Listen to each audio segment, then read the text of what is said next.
mesdames et messieurs et chers amis, notre conférencier, vous le connaissez. Pour cause, Gérard François Dumont est administrateur de la Société de géographie. Mais il n'est pas que cela. Géographe, économiste, démographe, Gérard François est professeur émérite Sorbonne Université. Il a été recteur de l'Académie de Nice et auparavant dirigeant d'entreprise. Il est également expert auprès du Comité économique et social européen et du Conseil de l'Europe et ancien membre de section du Conseil économique et social. Donc, vous voyez l'activité intense. Gérard François Dumont dirige également Population et Avenir, la célèbre revue des populations et des territoires. Et depuis 2020, cette revue est devenue exclusivement numérique sur le site Les analyses de population et avenir. Gérard François, tu me permets de t'appeler ainsi, nous sommes anciens collègues et amis, et aussi vice-président de l'Académie de géopolitique de Paris, conférencier international périodiquement sollicité par les médias françaises et étrangères, et également auditionné par des assemblées parlementaires. En plus, ses multiples activités, il est aussi l'auteur de nombreuses publications, une quinzaine en langue étrangère. Il est l'auteur de nombreuses publications comme Les migrations internationales chez CEDES, Les racines de l'identité européenne Economica, Les lois de la géopolitique et des populations chez Ellipse, Géopolitique de l'Europe et de l'Atlantique à l'Oural, on est en plein dans des problèmes de circonstances, chez les PUF, Les territoires français, diagnostic et gouvernance, Armin Collin, Géographie des populations, concept dynamique prospective, et son dernier livre, qui vient de paraître en 2022 chez Armand Collin, est titré Population, peuplement et territoire en France. Donc, une activité extraordinaire, intense, efficace. Cher Gérard François, je ne vais pas prolonger cette présentation car j'aurai encore beaucoup à dire. Je te cède la parole pour aborder un sujet d'actualité, le Covid ou la Covid-19. Le médecin nous dira s'il faut dire le ou la. On m'a dit qu'il fallait dire là si c'était la maladie et le si c'était le virus. Bon. Donc, d'accord. Donc, Covid-19, un cyclone chinois sur les relations géopolitiques dans le monde. Lorsque vous regardez ce qui s'est passé donc, depuis le début de la guerre en Ukraine, dont on nous dit qu'elle est un changement géopolitique fondamental dans l'histoire du monde, on oublie d'essayer de comprendre pourquoi un certain nombre de pays, et notamment de pays du Sud, se sont abstenus dans les résolutions de l'ONU concernant la guerre en Ukraine. Ça veut dire qu'en fait, qu'on oublie les changements géopolitiques structurels liés à la pandémie Covid et dont la guerre en Ukraine n'est en fait que la prolongation. J'espère, quant à moi, que les changements géopolitiques liés à la guerre en Ukraine seront moindres que ceux de la pandémie Covid, parce que si c'était le cas, ça voudrait dire que cette guerre en Ukraine s'élargirait éventuellement jusqu'à une troisième guerre mondiale, ce qui n'est pas souhaitable. Donc ce que je voudrais vous montrer ce soir, vous l'avez compris, c'est qu'en fait la rupture géopolitique principale dans le monde de ces dernières années, c'est bien la pandémie Covid-19 qui a changé les rapports de force dans le monde et qui a changé le regard que les pays avaient les uns sur les autres. Je rappelle en effet qu'avant la pandémie Covid-19, nous sommes encore, je dirais un peu brutalement, dans un monde des bisounours. C'est-à-dire que nous avons un processus de mondialisation, de globalisation, d'internationalisation qui n'a cessé de se développer depuis les années 90, et tout le monde considère que tout va très bien, Madame la Marquise, dans le cadre de ce que certains ont appelé la mondialisation heureuse, suite notamment à l'élargissement de l'OMC à la Chine, au Vietnam et à bien d'autres pays. Et donc les interrogations géopolitiques de la fin de 2019 ne portent nullement sur les relations entre les pays liés à la mondialisation, mais sur des situations spécifiques à telle ou telle partie du monde. Déjà à l'époque, en 2019, certains s'inquiètent de la question ukrainienne et de la question de la Crimée, puisqu'en fait, il faut quand même rappeler que cette guerre a commencé en 2014 et non pas en 2022. Certains s'inquiètent déjà, et des années antérieurement également, de la question de Taïwan et de la façon dont la Chine veut traiter cette question. On s'interroge évidemment beaucoup sur le terrorisme islamique depuis 2001, et l'un des grands thèmes d'actualité, c'est la question des dangers des virus informatiques, donc en fait des guerres liées au monde du cyber. Donc il me faut rappeler d'abord, si vous voulez, le contexte géopolitique disons de l'automne 2019, donc juste avant la pandémie Covid-19, pour ensuite, dans une seconde partie qui sera plus développée, essayer de voir dans les grands pôles géopolitiques quels ont été les changements liés à cette pandémie. Premièrement, donc, le contexte géopolitique suppose d'examiner d'abord les États-Unis, qui restent la principale puissance économique et géopolitique. Je n'ai pas besoin de vous rappeler qu'en 2019, Donald Trump est à la Maison-Blanche et que nous sommes dans une période à tendance isolationniste des États-Unis qui s'explique à la fois par le souci de Donald Trump de s'occuper d'abord de l'intérêt de ses électeurs, mais qui n'est pas un phénomène totalement nouveau parce que déjà sous la présidence Obama, nous avions vu cette évolution liée notamment aux échecs des opérations extérieures militaires des États-Unis au cours des décennies précédentes. Donc certes, les États-Unis en 2019 conduisent des actions bilatérales, souvent à minima, et surtout les États-Unis se désintéressent relativement des organisations internationales, ce qui va d'ailleurs permettre à la Chine de s'introduire dans de nombreuses organisations internationales, ou du moins d'y prendre une place beaucoup plus importante, y compris à l'Organisation mondiale du commerce. Certes, les États-Unis, dans le cadre de cette politique, souhaitent que l'Europe ait des budgets militaires supplémentaires, ce qui, vous savez, dans le langage des États-Unis veut dire « achetez-moi davantage d'armes », bien entendu. Et c'est vrai que l'Europe est déjà à l'époque dépendante des États-Unis. Je n'ai pas besoin de rappeler que les principales opérations militaires menées par des pays européens n'auraient pas pu être conduites de la même façon sans un appui logistique notamment, ou un appui en termes d'information des États-Unis.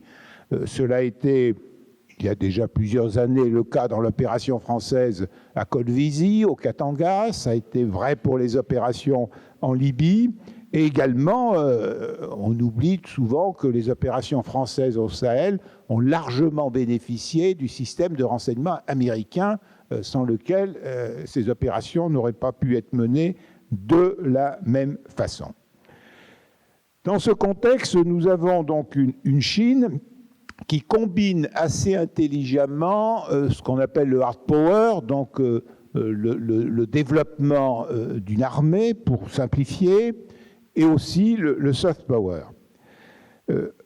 Dans un contexte où la Chine a un avantage considérable qui est celui de son nombre de consommateurs, c'est-à-dire d'être le pays qui est le plus peuplé au monde, ce qui fait que la plupart des entreprises du monde souhaitent essayer de s'introduire sur ce marché chinois.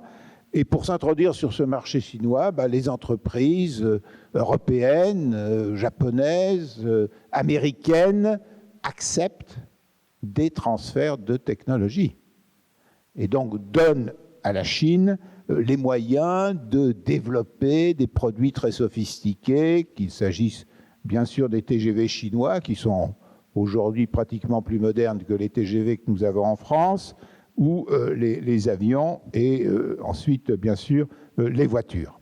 Dans un contexte où la Chine est extraordinairement compétitive d'un point de vue économique, parce qu'elle a une méthode extraordinaire pour avoir des prix de revient très faibles.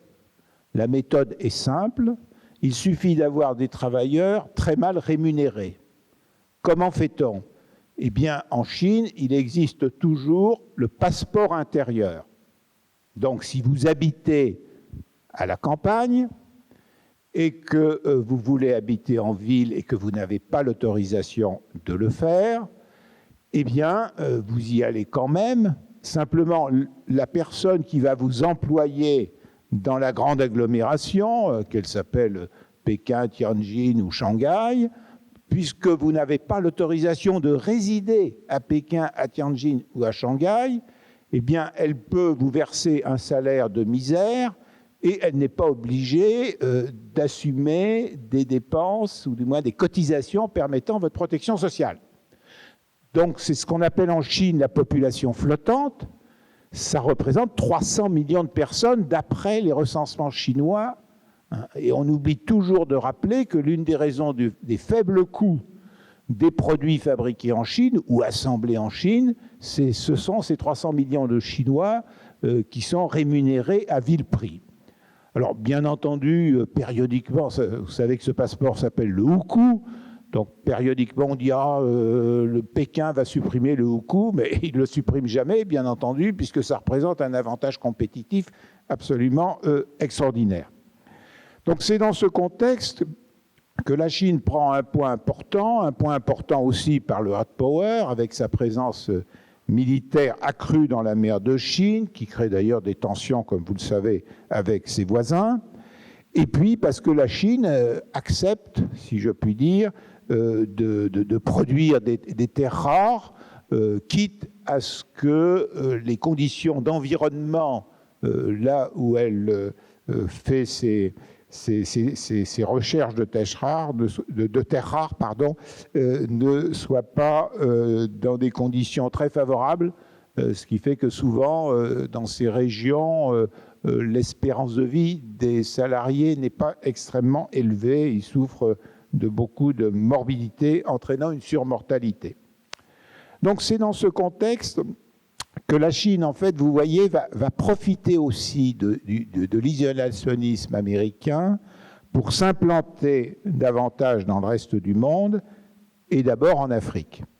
Pour comprendre le déploiement de la Chine en Afrique, il suffit de regarder une carte de l'Afrique et surtout une carte de la présence chinoise en Afrique. En effet, chacun d'entre nous, nous aurions pu penser que la Chine n'aurait investi que dans les pays africains où elle aurait trouvé un intérêt compte tenu des matières premières de ce pays ou du marché que ce pays signifiait. Or, nous voyons que la Chine a assumé la décision d'être présente dans tous les pays d'Afrique, quel que soit l'intérêt objectif du pays en termes agricoles ou en termes de minerais ou en termes industriels ou en termes de marché de consommateurs. Et donc c'est dans ce contexte-là aussi que la Chine investit en Europe et en particulier, comme vous le savez, dans des lieux d'une importance considérable que sont les ports, avec donc l'achat du port du Pirée en Grèce, avec l'achat d'une partie du port de Trieste en Chine, en Italie. Alors ça, c'est très important, l'achat d'une partie du port de Trieste en Italie, parce qu'il faut noter que pour que cet achat ait lieu, il a fallu un vote du Parlement italien. Donc le Parlement italien a voté l'acceptation que la Chine prenne une part de ce port. Et en ce moment, comme vous le savez, on part du port de Hambourg. Donc tout ceci entre globalement, pour simplifier, dans la fameuse opération des routes de la soie. Donc l'Union européenne, nous sommes toujours en 2019, se trouve dans une double dépendance. Dépendance militaire vis-à-vis des États-Unis, puisque c'est bien les États-Unis qui continuent d'être le bouclier militaire de l'Europe, même si certains pays ont une défense un peu meilleure, comme la France et le Royaume-Uni, et dépendance croissante vis-à-vis de l'économie chinoise, donc des productions chinoises. Et donc c'est dans ce contexte que, en réalité, toujours en 2019, eh bien, le fait d'avoir essayé de définir une politique commune au sein de l'Union européenne en matière d'affaires étrangères n'obtient pas des résultats significatifs, tout simplement en raison de cette double dépendance que je viens d'évoquer. Donc voici la situation, donc en gros fin 2019, et nous allons voir que cette situation et les paramètres de cette situation vont se trouver bouleversés par la pandémie Covid-19. Cette pandémie Covid-19, comme c'est précisé dans le titre de mon exposé, j'appelle ça un cyclone chinois, parce qu'un cyclone, donc c'est un phénomène tourbillonnaire avec un vent très élevé. Simplement, je remplace le vent par les liaisons aériennes. Et vous avez sans doute deviné pourquoi. Alors, ce qui est étonnant, c'est en fait le manque de réflexion sur le fait que ce cyclone était apparu à Wuhan et que ce cyclone allait se répandre dans le monde entier. Étonnant parce que Wuhan, c'est une ville qui est quand même très connue, notamment en France, puisque c'est là qu'est la grande entreprise Peugeot, enfin devenue Stellantis. Et c'est donc une ville aussi qui est très connue, puisque la France a participé à la construction du centre chinois pour la culture du virus. Donc on ne peut pas dire qu'on n'était pas au courant qu'il y avait là-bas la plus grande banque de virus d'Asie qui avait été mise en place. Simplement, comme vous le savez, la France a financé en partie ce centre. Elle est venue à l'inauguration de ce centre et après les Chinois ont dit « bon, ben maintenant on n'a plus besoin de vous ». Donc on a été en quelque sorte débarqué. En même temps, cette ville, elle est très vulnérable compte tenu du niveau de pollution particulièrement élevé à des maladies respiratoires. C'est le cas d'ailleurs de toutes les grandes villes chinoises. J'ai besoin de rappeler qu'encore aujourd'hui à Pékin, quand on a la chance de voir en levant sa tête le ciel bleu, il faut vite en profiter parce que c'est très peu de jours dans l'année compte tenu de toutes les centrales à charbon qui créent un nuage quasiment permanent au-dessous de Pékin avec donc un accroissement des maladies respiratoires dans ce territoire.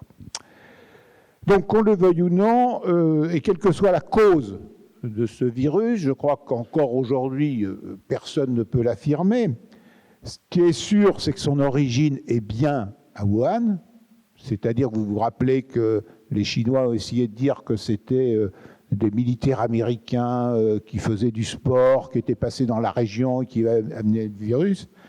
Donc, que le virus vienne de manière naturelle, si je puis dire, à partir d'animaux sauvages que l'on ne devrait pas vendre sur le marché de Wuhan, qu'ils viennent de la diffusion accidentelle d'un virus qui était dans ce fameux laboratoire ou bien de la modification d'un virus en laboratoire, géographiquement pour nous, le départ, il est bien à Wuhan. Et donc, dans la mesure où ce virus se créait, sa diffusion était certaine. C'est-à-dire que sa diffusion, elle était liée au vent que j'évoquais tout à l'heure, c'est-à-dire aux liaisons aériennes. Et effectivement, nous avons constaté que le premier pays qui a été touché, c'est Singapour, parce que lorsqu'on regarde les liaisons aériennes à partir de Wuhan, les plus nombreuses, c'est Wuhan-Singapour. Et donc, à ce moment-là, du début de l'année 2020, au tout début, j'ai personnellement dit, la première région qui sera touchée en Europe, ce sera la région du nord de l'Italie, parce que c'est celle qui a le plus de relations aériennes, de lignes aériennes avec la Chine. Je vous rappelle qu'à ce moment-là, on considérait encore que le virus qui était arrivé en Italie ne passerait pas les Alpes. Bon, hein. Évidemment, on oubliait quand même que les liaisons aériennes entre Wuhan et Paris n'étaient quand même pas négligeables compte tenu des activités économiques de la France à Wuhan. Donc c'est ainsi que cette pandémie s'est répandue, comme vous le savez, je n'entre pas dans tous les détails, et donc son apparition a modifié le regard géopolitique des pays les uns pour les autres, puisque la lutte contre le virus supposait un certain nombre de conditions à remplir, et nombre de pays, dont la France, ont constaté qu'elle n'était pas à même de les remplir. Ces conditions, c'était bien sûr d'abord de limiter les déplacements internationaux et nationaux, donc de fermer les frontières. Vous savez qu'à cet égard, la France a dû attendre que les autres ferment les frontières pour fermer les siennes. C'était la capacité à développer le télétravail, ça a été plus simple si je puis dire. C'était la capacité à imposer des règles sanitaires, la capacité à avoir des équipes soignantes compétentes, la capacité à avoir des masques et le matériel médical permettant de soigner les personnes, la capacité ensuite à éventuellement inventer un vaccin et faire des campagnes de vaccination. Or, dans la mesure où un certain nombre de pays, comme la France, se sont rendus compte qu'ils n'étaient pas en état de satisfaire ces différents éléments qui étaient les seuls à pouvoir limiter les conséquences dramatiques de cette pandémie, se sont mis, leurs dirigeants, à utiliser un mot nouveau dans leur langage à eux, même s'il était utilisé politiquement par quelques minorités, le mot souveraineté. Et donc c'est là où vous avez un changement géopolitique majeur, dans la mesure où un certain nombre de dirigeants heureuse de cette mondialisation, il fallait s'intéresser à une autre question qui était la souveraineté sanitaire. Et la souveraineté sanitaire, elle était très importante et elle posait un autre problème, et là on va revenir un petit peu à l'Ukraine, c'est que des pays européens ou des pays comme la France considéraient qu'ils avaient une certaine responsabilité dans le développement d'un certain nombre de pays du Sud. Et en ce qui concerne la France, dans le développement des pays francophones d'Afrique. Or, dans la mesure où la France elle-même n'était pas à même d'avoir les productions de masques, les productions de matériel médical pour soigner la pandémie, le personnel suffisant pour soigner la pandémie, elle n'était pas à même d'aider d'autres pays dans la lutte contre la pandémie.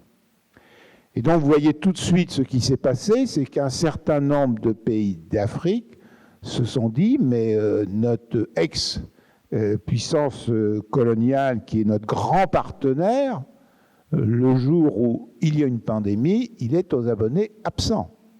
Donc on le regarde différemment d'un point de vue géopolitique. Et on n'est pas prêt à suivre, on est disons, moins prêt que jamais à suivre ses conseils, puisque face à une difficulté, il n'est pas là.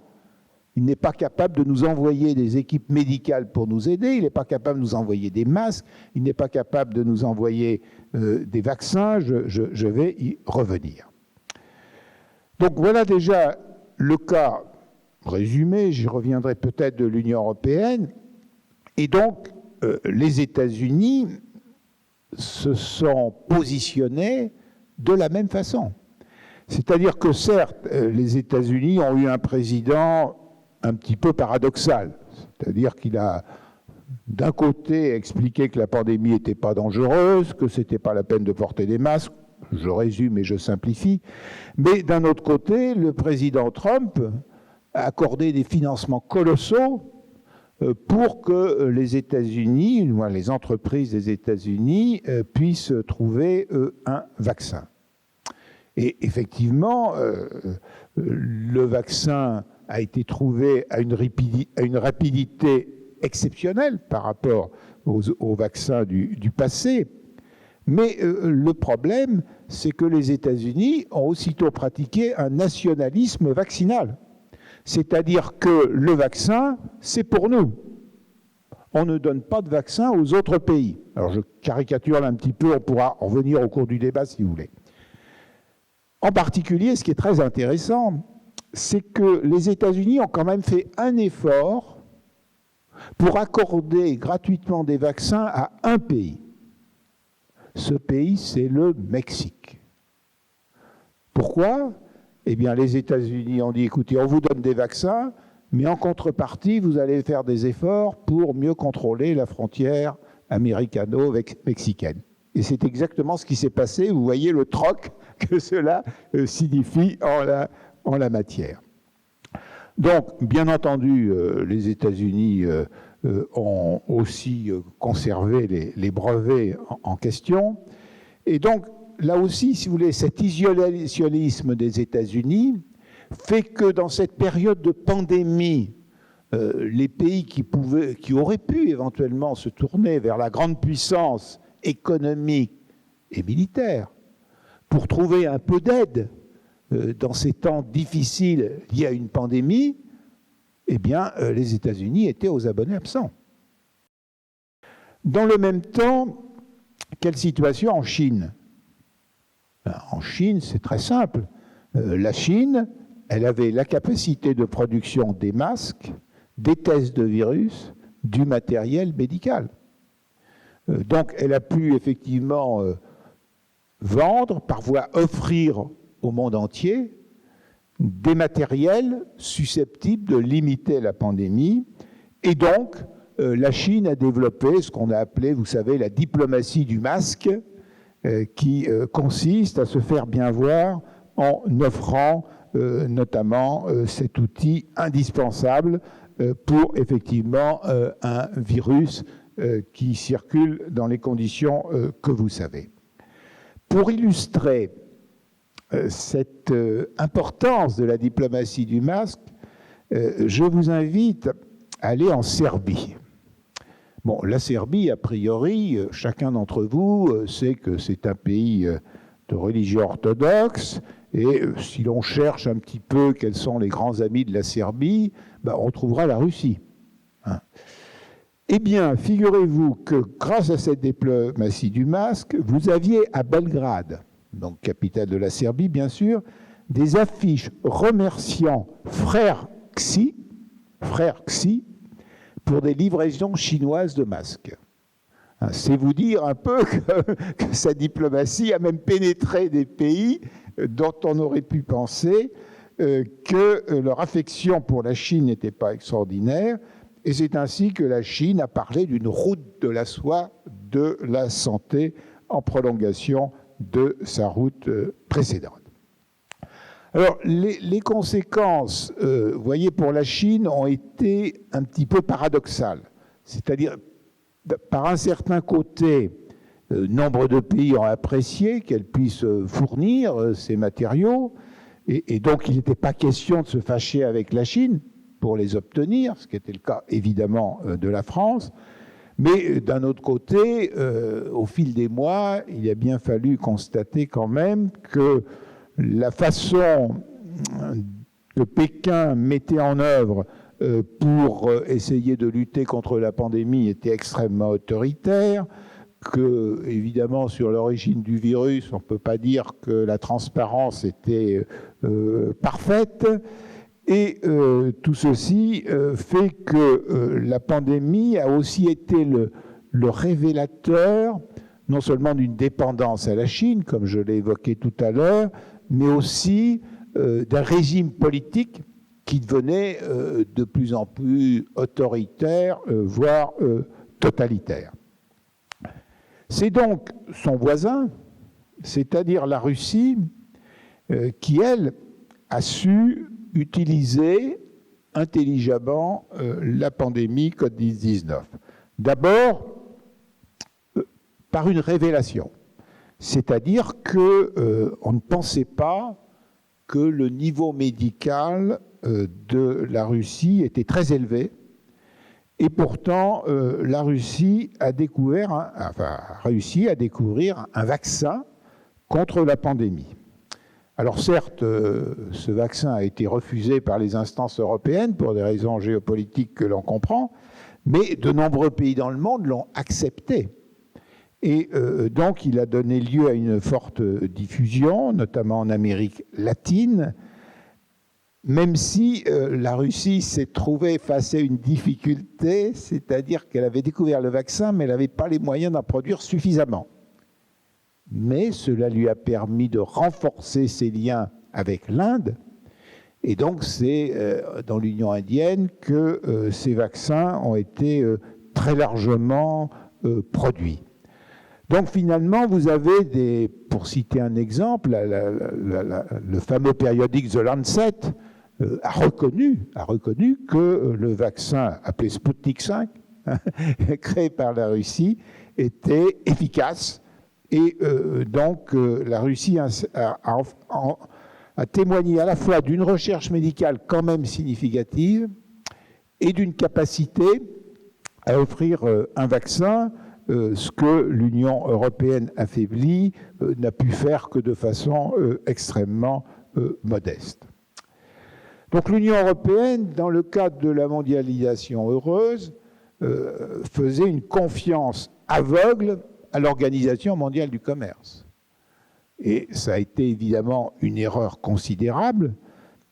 Et moi, j'attends de voir qu'on ouvre les archives diplomatiques, puisque je suis convaincu que notre représentant à Taïwan, puisqu'évidemment nous ne pouvons pas avoir d'ambassade à Taïwan, comme vous le savez, a forcément envoyé des notes au Quai d'Orsay pour expliquer que dès la fin 2019, Taïwan avait cessé toute liaison aérienne avec la Chine compte tenu de la pandémie. Donc Taïwan savait déjà que la pandémie était en marche et avait déjà pris des dispositions à la fin de 2019. Donc l'Union européenne, si vous voulez, c'est déconsidérée par son incapacité d'aider d'autres pays. Elle s'est trouvée affaiblie par son incapacité à la production de ce qui était nécessaire pour lutter contre la pandémie, mais en même temps, elle a connu donc ce changement de ton à 180 degrés qui se résume, à mon sens, à l'adjectif naïf. C'est-à-dire que nos dirigeants européens, plusieurs dirigeants européens, ont reconnu que nous avions été trop naïfs avec la Chine. Et donc, finalement, notre dépendance signifiait que nous n'étions pas dans une globalisation heureuse, mais dans une globalisation asymétrique. C'est-à-dire qui bénéficiait à la Chine, qui pouvait entrer en Europe librement et y faire tous les achats qu'elle voulait, alors que la Chine impose aux entreprises venues d'ailleurs des contraintes extrêmement lourdes. Cette globalisation asymétrique, elle est liée aussi aux politiques publiques de soutien à l'économie, et notamment de soutien aux entreprises. Nous savons très bien que si ces entreprises chinoises ont les moyens d'acheter de nombreuses entreprises européennes, en partie ou en totalité, c'est parce qu'elles bénéficient de subventions d'État, alors que les règles européennes, je simplifie un petit peu, interdisent ces subventions d'État aux entreprises. Donc, l'Europe s'est réveillée géopolitiquement en considérant qu'il fallait peut-être changer de méthode, refuser cette globalisation asymétrique et donc mettre en place des mesures de protection de l'industrie européenne et faire en sorte que la concurrence ne soit plus totalement déloyale entre la Chine et l'Union européenne. Et donc, nous avons vu, derrière le mot souveraineté, apparaître l'expression d'autonomie stratégique. Est-ce que cette idée de souveraineté a progressé ? Oui, elle a progressé, sans doute insuffisamment. Un des plus beaux exemples nous a été donné par le Portugal. Dans le cadre des fameux achats de porcs par la Chine, il y avait eu un accord entre la Chine et le Portugal en 2018 pour l'achat par la Chine du principal port de porte-containers portugais.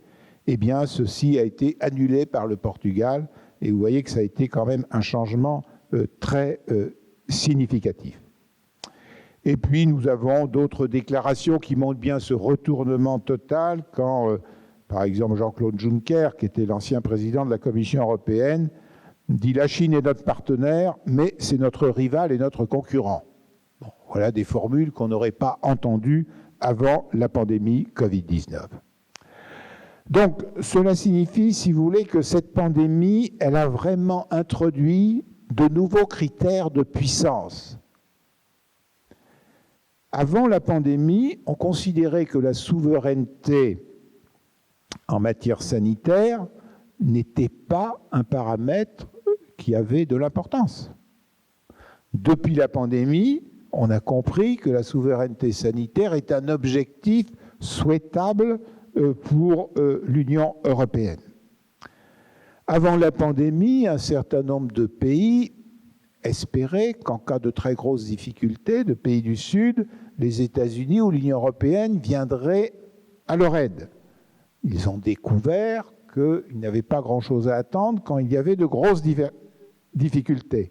D'où le fait que de nombreux pays du Sud ont décidé d'autonomiser davantage leur politique étrangère. D'où ce phénomène que j'évoquais en introduction, c'est-à-dire le fait que nombre de ces pays considèrent que la guerre en Ukraine, c'est un problème europo-européen, et donc ça ne les concerne pas, et donc quand il y a une résolution aux Nations Unies, ils décident de s'abstenir. Et donc vous voyez que l'Union européenne a ainsi constaté les insuccès d'un certain nombre de choix de politique. Donc, autrement dit, en conclusion, je voudrais donc insister à nouveau sur ce changement majeur géopolitique qui a été la pandémie Covid-19.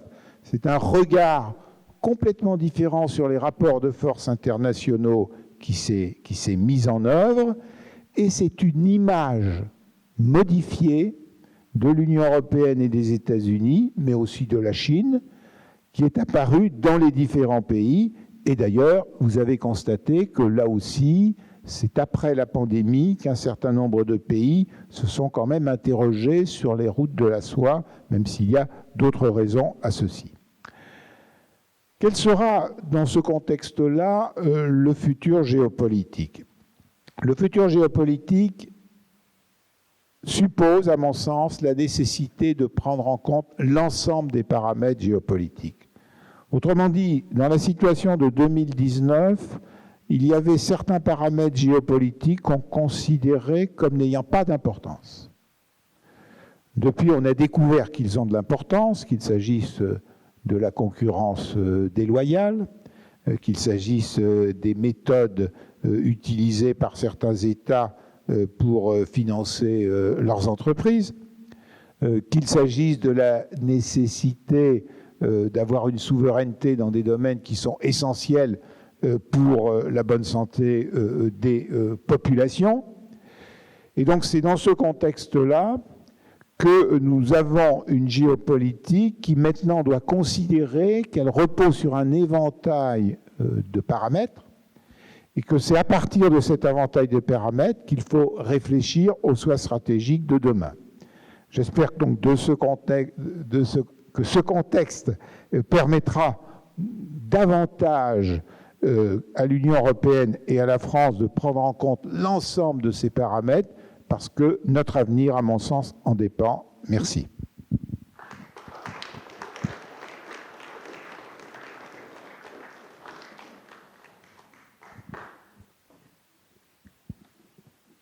Bien. Je suppose que suite à cette présentation, vous avez énormément de questions. Je vois déjà des doigts qui se lèvent. Pierre? Merci beaucoup pour votre conférence passionnante. Moi, j'avais une question peut-être très naïve. Comment est-ce que vous expliquez que l'Union européenne, justement, ait mis autant de temps à comprendre qu'une chose qui s'appelle la guerre économique existe ? Et que donc, face à, comme vous l'avez parfaitement expliqué, face à des puissances étrangères qui, elles, pratiquent une certaine forme de réelle politique, si on peut dire, pourquoi est-ce qu'on a toujours été naïfs? Alors, je dis la France, mais ça pourrait être l'Europe aussi, hein, l'Union européenne. Pourquoi est-ce que l'Union européenne est toujours à la traîne dans cette question? Comment vous l'expliquez? Je l'explique pour des raisons purement idéologiques, c'est-à-dire que dans l'Union européenne, le mot guerre était devenu un gros mot. Donc il n'existait pas. Même le mot géopolitique était quasiment un gros mot. Donc c'est dans un contexte d'état d'esprit d'un certain nombre de responsables qui ne tiennent pas compte des faits et des réalités et qui veulent voir le monde comme il est, ou bien alors écouter les représentants des autres pays en ne considérant pas ce qui est écrit entre les lignes. Moi, je reviens par exemple d'une conférence en Tunisie, donc j'étais à côté de l'ambassadeur de Chine en Tunisie, qui a fait un discours, bien sûr.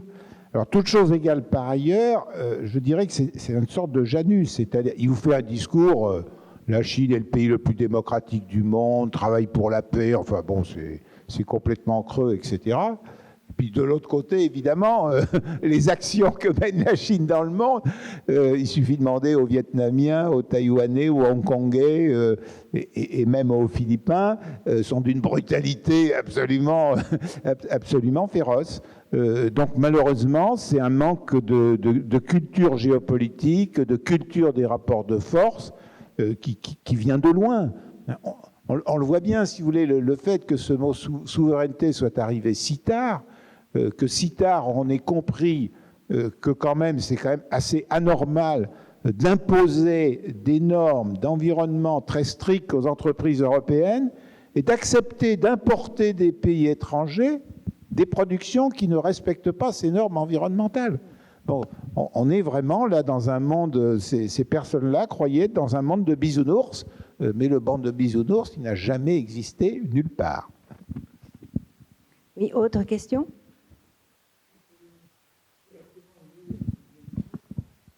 Notre naïveté, c'était un peu les États-Unis. La naïveté, c'est un peu les États-Unis qui l'ont imposée à l'Europe, parce que les règles de l'OMC, c'était celles des États-Unis qui croyaient avoir les moyens de gérer comme ça les rapports internationaux, y compris avec la Chine au départ, et ils les avaient probablement. Mais je me souviens, quand on négociait des accords à l'OMC, c'était finalement l'économie qui primait. On supprimait toutes les dispositions environnementales ou sanitaires qu'il pouvait y avoir en Europe. On se basait sur des règles que les États-Unis avaient choisies et croyaient pouvoir supporter facilement dans les rapports internationaux avec la Chine. Donc c'est pas la naïveté totale, c'est une naïveté que les États-Unis croyaient pouvoir supporter et imposer au reste du monde. Et puis tout d'un coup, maintenant, ils ont changé d'avis probablement. Mais les règles de l'OMC, je l'ai vécu, je peux vous dire, dire que c'était déjà une plaisanterie du point de vue de l'Europe, mais pas du point de vue des États-Unis. Alors, je vous remercie de votre remarque, madame. Je nuancerai peut-être un peu votre propos, si vous me le permettez. D'abord, il faut se rappeler qui est l'ancêtre de l'OMC. L'ancêtre de l'OMC, c'est en fait, je ne sais plus quel était son nom exact, l'OIT, si ma mémoire est bonne, qui avait été imaginé en 1945-46, dans ces années-là, si ma mémoire est bonne, et qui n'a pas été mis en place dans le cadre de la charte de la Havane, dans la mesure où justement c'est les États-Unis qui ont refusé d'entrer dans ce qui aurait été l'OMC à l'époque, comme ils ont refusé d'entrer à la Société des Nations d'ailleurs 20 ans auparavant.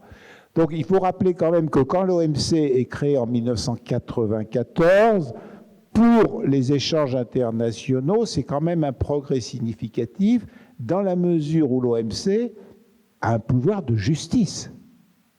C'est-à-dire que l'OMC dispose d'un tribunal susceptible, non, au départ. Non, mais c'est un changement très important quand même. Donc d'un tribunal susceptible de condamner des pays qui ne respectent pas les règles de l'OMC et de leur imposer des pénalités. Mais à partir du moment où, effectivement, on a fait entrer la Chine à l'OMC 2002, si ma mémoire est bonne, eh bien, en fait, ce tribunal est devenu inopérant. Et on a accepté qu'il soit inopérant. Mais tout le monde l'a accepté. L'Europe, les États-Unis également. Donc, je crois qu'il faut faire attention quand même, dans votre formulation, si vous me permettez, madame, de ne pas faire des États-Unis le bouc émissaire des mauvaises décisions de l'Union européenne. L'Union européenne n'a jamais été obligée de suivre les États-Unis à la lettre. Donc le vrai problème, c'est qu'on est passé d'une OMC qui a pu fonctionner un certain nombre d'années à une OMC où le rapport des forces était tel, et puis où les autres pays finissaient toujours par céder parce qu'ils rêvaient en ce marché de consommateurs supérieur de plus d'1 milliard. Voilà. Si vous me permettez, c'est un peu comme le pacte de stabilité. N'oubliez pas que quand le pacte de stabilité... Qui sont les 2 premiers pays à ne pas avoir respecté le pacte de stabilité? La France, l'Allemagne. Quand la France et l'Allemagne, les 2 premiers pays à ne pas le respecter, ne l'ont pas respecté, la Commission européenne, silence radio. Silence radio. Quand le petit Portugal ne l'a pas respecté, alors là, là, on lui a tapé dessus aussitôt. Bon, vous connaissez la suite.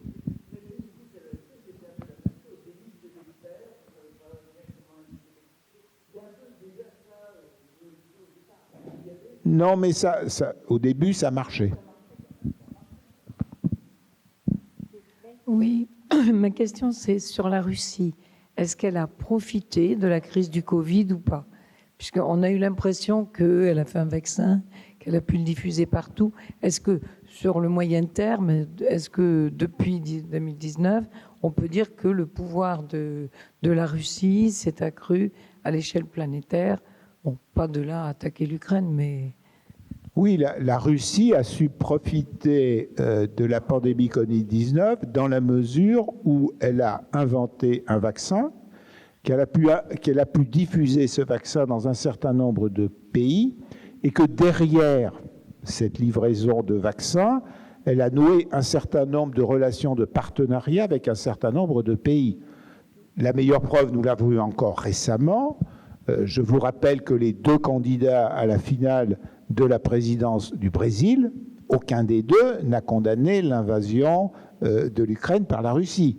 Et tout ça, c'est quand même la conséquence. Donc la Russie, globalement, a su effectivement bien jouer. Elle a amélioré aussi, je l'ai dit, ses relations avec l'Inde, avec l'Argentine, etc. Pas seulement, si vous voulez, on aurait pu dire, bon, ça a amélioré ses relations avec le Venezuela. Bon, ça n'aurait pas été une nouvelle. Bon, mais elle a amélioré ses relations avec des pays avec lesquels ses relations étaient moins étroites. Elles sont devenues plus étroites. Autre question? Pierre, je vais te demander de passer, s'il te plaît. Merci.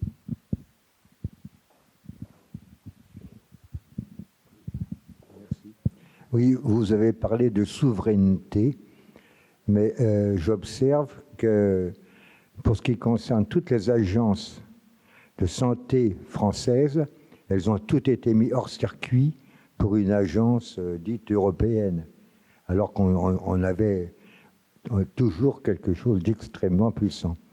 Mais on a vu souveraineté aussi, vous avez dit, mais le vaccin français, je crois qu'il y a Merck et Sanofi ou d'autres, a été immédiatement supprimé lui aussi au profit de Moderna et de Pfizer. Donc en fait, je ne crois pas que cette souveraineté nouvelle se soit appliquée. Et ça, c'est ma première question. Mais ma deuxième, c'était que vous nous parliez du vaccin chinois, parce que vous avez parlé des porcs, vous avez parlé de tout, mais qu'est-ce que c'est devenu ce vaccin?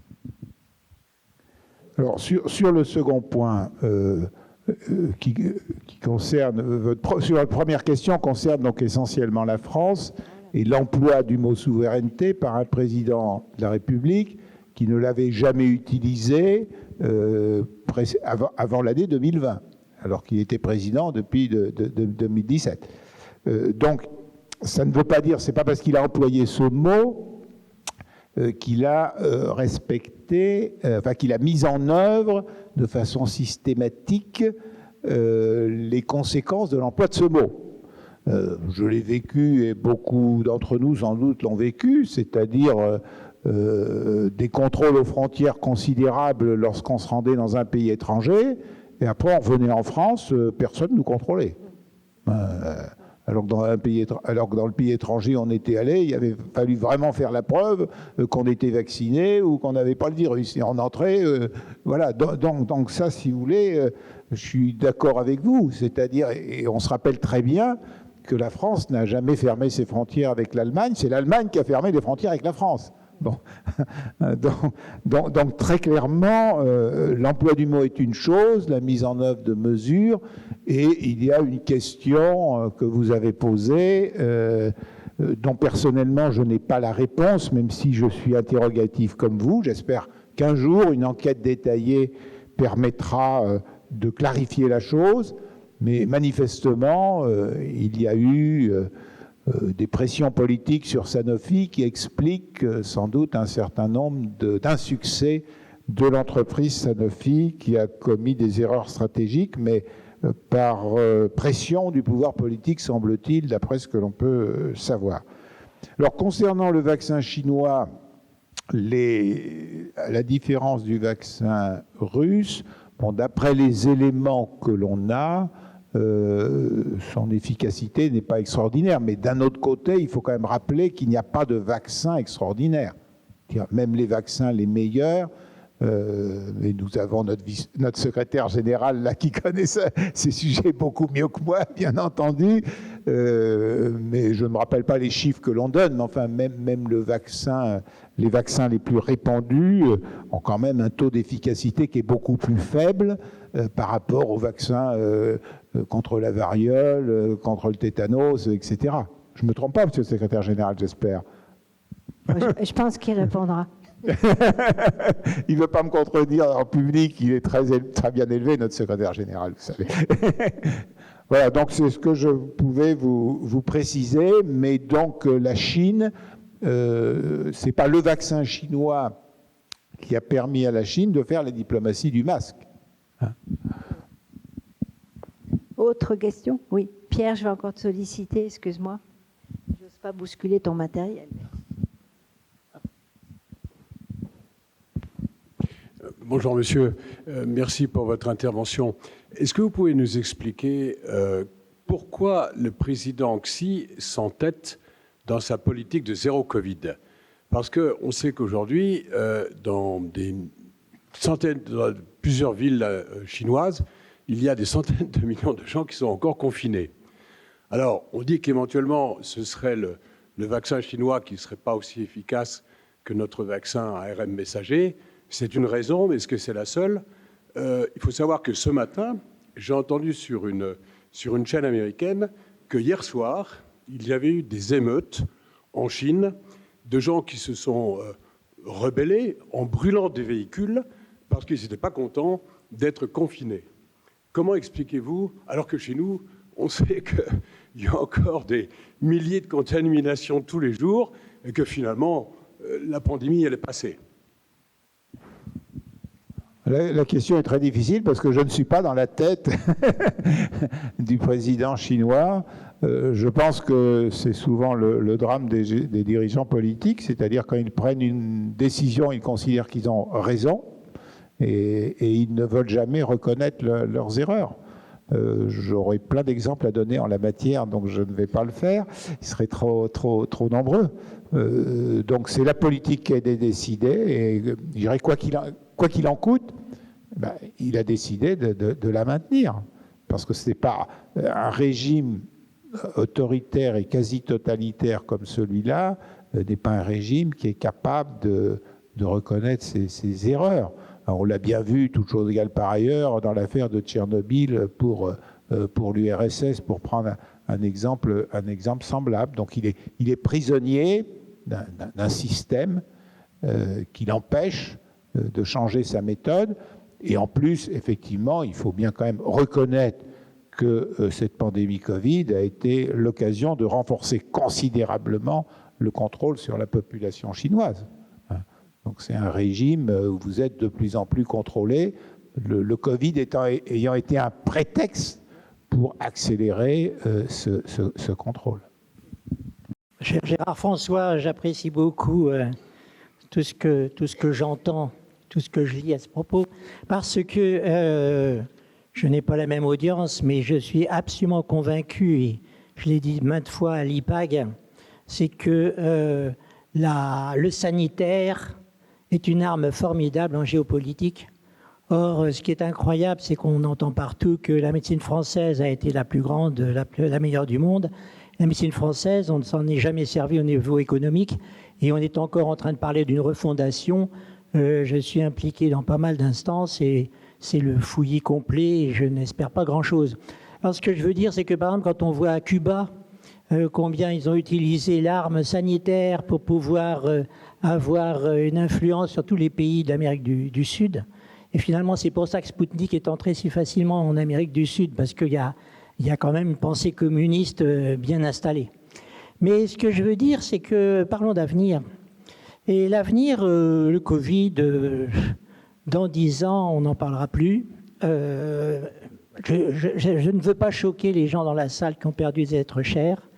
Je suis, si vous voulez, ça c'est le chapeau de l'économiste exceptionnellement que je vais prendre. Donc je vais vous paraître un peu froid. Mais je ne le suis pas en fait, hein, bien sûr. Ce que je veux dire, c'est qu'il se prépare quelque chose que les gens ignorent. C'est que depuis 15 ans, la plus grande problématique qui existe actuellement, c'est la tuberculose résistante à tous les traitements. Or, où est-ce qu'on trouve cette tuberculose résistante à tous les traitements? En URSS, en Ukraine.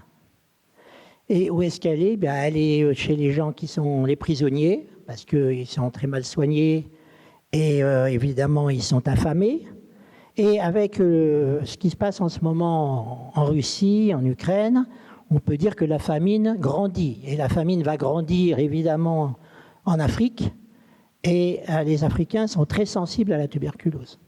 Donc ça veut dire que, si vous voulez, le Covid a occulté la tuberculose, mais il faut savoir que c'est la maladie infectieuse qui tue le plus dans le monde depuis toujours. C'est-à-dire que 1 500 000 morts chaque année dans le monde. Alors qu'en France, on dit que ça n'existe plus. Alors c'est très grave. C'est très grave parce que en France, on n'est plus vacciné contre la tuberculose.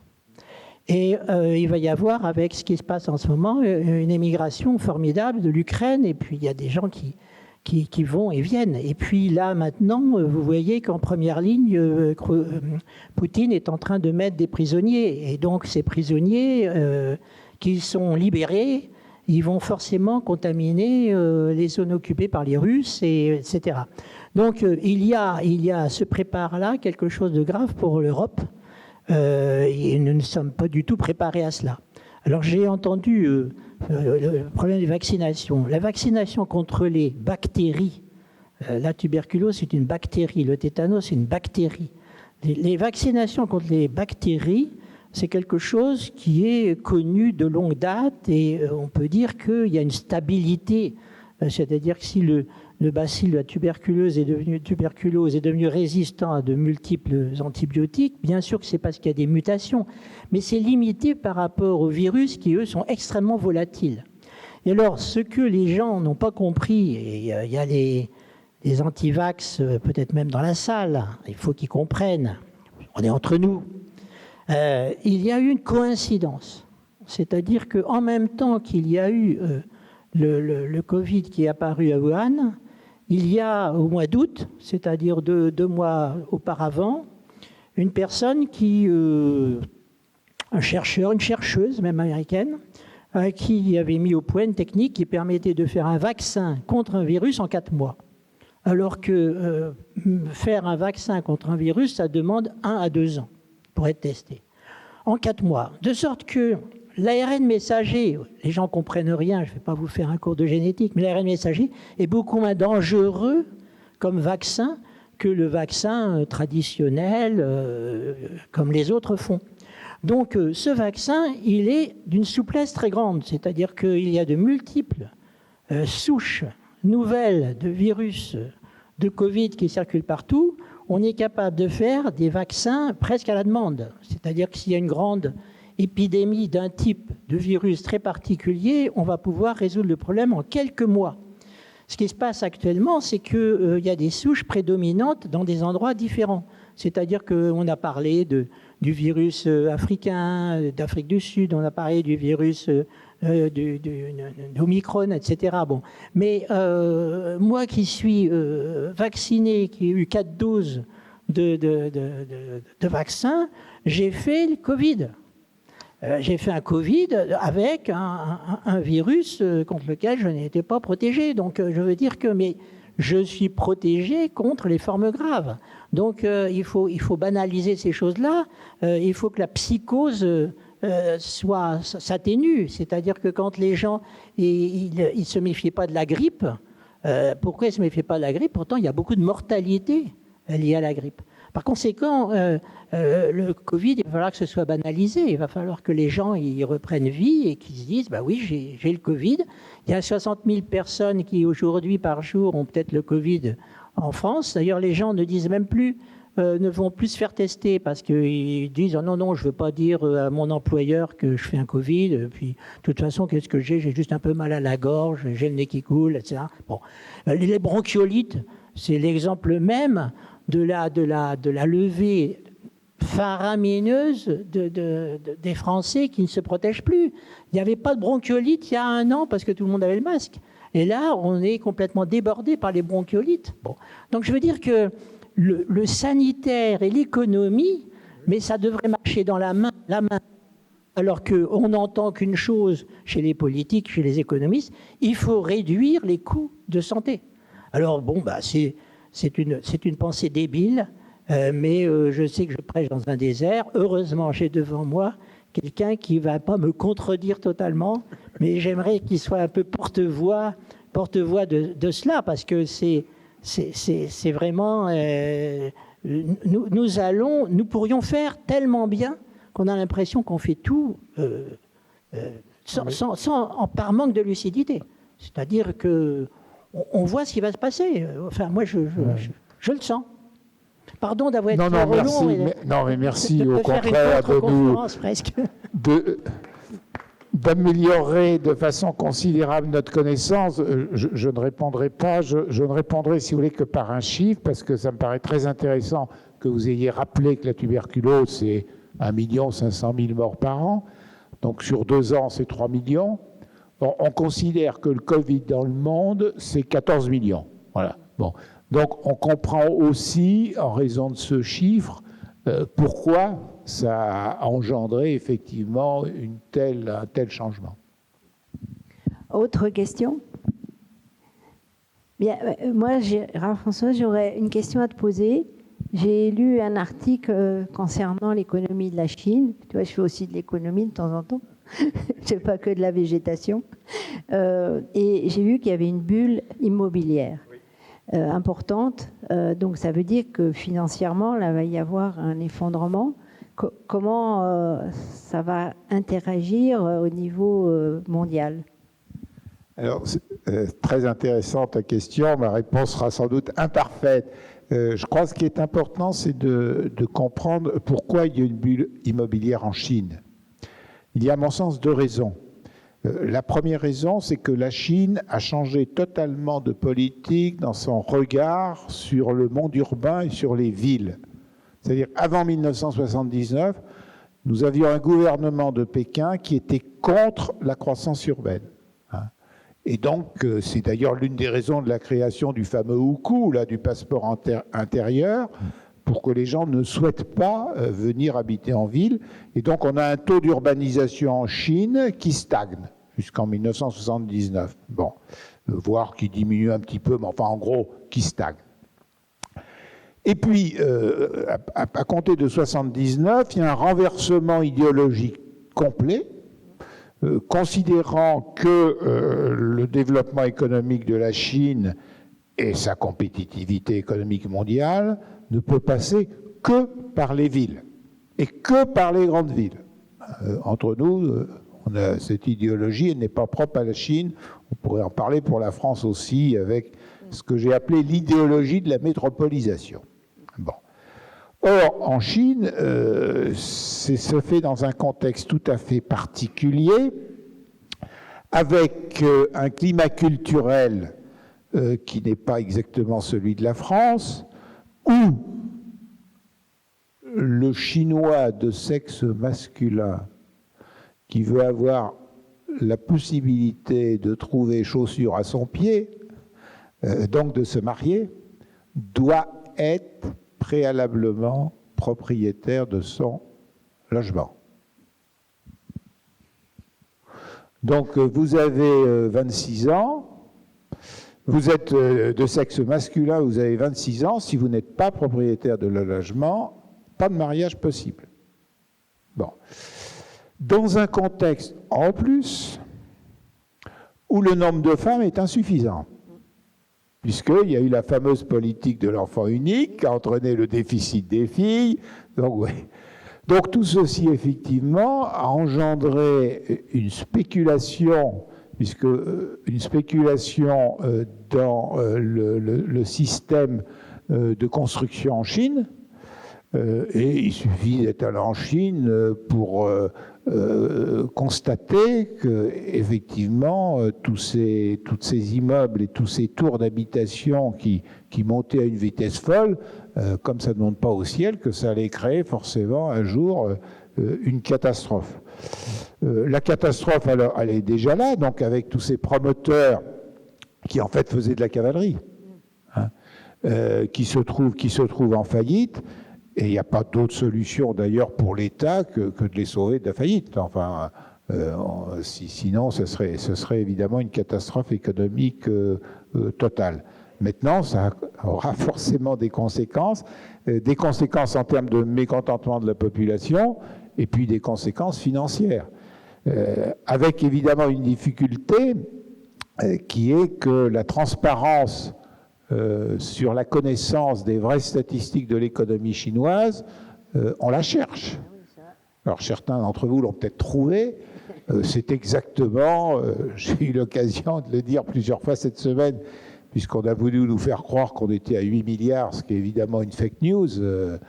Personne n'est capable de dire le nombre que nous sommes, puisque ça supposerait un recensement au même moment dans tous les pays du monde, et un recensement en plus de bonne qualité. Donc effectivement, nous avons vu le gouvernement chinois annoncer des chiffres pour donner l'impression qu'ils sont encore plus peuplés que l'Inde. C'est probablement faux compte tenu de tout ce qu'on sait par ailleurs. Donc, si vous voulez, les conséquences de cette crise immobilière sont déjà certainement, dans l'économie chinoise, mais nous, on n'a pas vraiment les moyens de les mesurer parce qu'on ne bénéficie pas de statistiques suffisamment fiables. Oui, monsieur.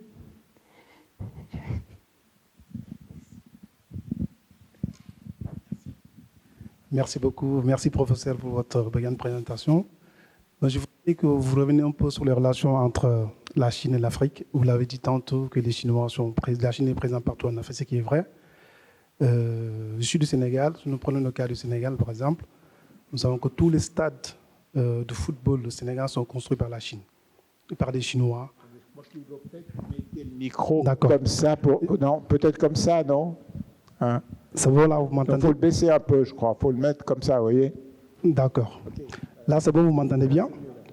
Voilà. Pendant le Covid-19, la Chine a inondé le continent africain de masques, la diplomatie de masques, vous le disiez tantôt, mais aussi de vaccins Sinopharm, qui a été très bien utilisé au Sénégal, par exemple, qui n'est pas efficace. Et d'ailleurs, le Sénégalais qui venait en France, qui était vacciné par Sinopharm, même s'ils avaient les 3 doses, ce n'était pas reconnu. Il fallait faire en plus un test PCR. Ce qui m'inquiète, moi, c'est la relation, si vous pouvez revenir sur ça, la relation dans le moyen terme entre la Chine et l'Afrique. Parce qu'on a constaté, par exemple, la construction de l'Union africaine a été faite par la Chine, mais ils se sont rendus compte, pendant la nuit, les serveurs étaient en train d'enregistrer toutes les discussions entre les États par la Chine. Mais cette histoire a été étouffée. Et la Chine continue de construire des bâtiments officiels, ministère des Affaires étrangères, de l'économie et des finances, dans un pays africain. Comment voyez-vous la relation entre la Chine et l'Afrique dans le moyen terme, par comparaison par rapport à l'Union européenne, par exemple? Alors, merci Sir Sédou Kanté. Je précise quand même que notre ami est un de mes anciens doctorants, qui a eu d'ailleurs la mention maximum lorsqu'il a soutenu sa thèse de très grande qualité. Ce qui est important de préciser par rapport à cette question, d'abord, c'est que, qu'on le veuille ou non, il faut reconnaître à la Chine qu'elle a une souplesse et une rapidité d'action qui est sans pareil par rapport à l'Union européenne. Je me souviens l'exemple d'une inondation qui avait emporté des ponts, alors je ne sais plus si c'était au Bénin ou au Togo, enfin bon, qu'importe. L'Union européenne avait bien l'argent pour pouvoir reconstruire ces ponts, mais compte tenu des procédures de l'Union européenne, il fallait 5 ans pour y arriver. La Chine est arrivée, pas de procédure, et hop, pour construire les ponts tout de suite, quoi. Donc ça, si vous voulez, il y a quand même une efficacité qu'il faut bien reconnaître, que l'on voit aussi dans un autre exemple totalement différent, qui est celui de la construction de la mosquée d'Alger, où là encore, ce sont des Chinois qui font la construction parce que nos entreprises sont trop compliquées, trop complexes, etc. Donc effectivement, la Chine a des atouts, et puis elle a évidemment un autre atout, c'est qu'elle n'a aucune exigence politique vis-à-vis des gouvernements africains, et ce n'est pas un secret d'État de dire que le niveau de corruption dans un certain nombre de pays africains fait que, tout le monde se rappelle quand même, c'était quand le représentant de la Banque centrale, de la Banque mondiale, pardon, c'était bien la Banque mondiale, il y avait un représentant de la Banque mondiale au Sénégal, comme toujours, et puis le jour où ce représentant voit ses fonctions cesser, il va dire au revoir au président de la République, et le président de la République lui remet une valise de billets. C'était le FMI, c'était le représentant du FMI, pas de la Banque. Merci de me corriger. Bon. Donc en fait, je dirais que les relations entre l'Afrique et la Chine, elles dépendent aussi de la démocratisation de l'Afrique. Parce qu'il faut bien reconnaître qu'il y a un certain... Regardez M. Mugabe, par exemple, il n'y a pas besoin de citer. Nous avons quand même un certain nombre de chefs d'État africains qui se laissent volontiers acheter par la Chine. Ce qui permet à la Chine après, avec les mesures de souplesse que j'évoquais, d'être extrêmement présente dans le pays, et puis aussi par le soft power.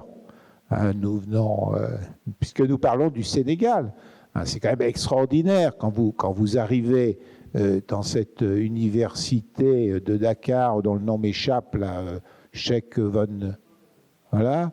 Donc vous êtes dans cette université, vous allez au centre de cette université. Au centre de l'université, le plus beau bâtiment, c'est l'Institut Confucius. Et c'est le mieux entretenu. Donc autrement dit, si vous avez besoin d'aller aux toilettes, et ça vous arrive parfois, je pense, il faut aller dans les toilettes de l'Institut Confucius. Là, elles sont bien entretenues. Dans les autres bâtiments, c'est pas forcément le cas. Donc il y a aussi cet aspect soft power. Alors je pense que le soft power, on a un peu c'est un peu détérioré dans la mesure où, comme vous le savez, la Chine avait accueilli beaucoup d'étudiants africains. Et avec l'histoire de la pandémie, les confinements et tout, les étudiants africains en Chine, je pense que là, ils en ont vu un certain nombre d'inconvénients. Donc on est dans une logique de balance et d'inconvénients, enfin d'avantages et d'inconvénients, mais à mon sens, je dirais que pour que la Chine soit moins influente en Afrique, ça suppose une démocratisation des pays africains. Voilà comment je dirais. Donc les pays qui se démocratisent sauront exercer des rapports de force en fonction de leurs intérêts vis-à-vis de la Chine. Ceux qui sont moins démocratiques seront moins bien placés dans leur rapport de force avec la Chine. Voilà mon sentiment.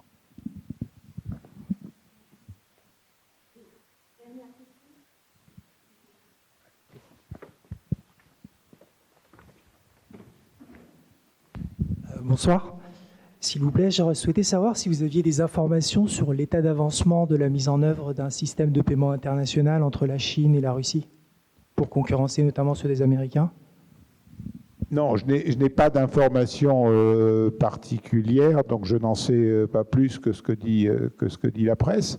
D'un point de vue technologique, ça me paraît pas soulever. Enfin, comme chacun le sait ici, peut-être, j'ai été banquier, donc je connais un petit peu le système.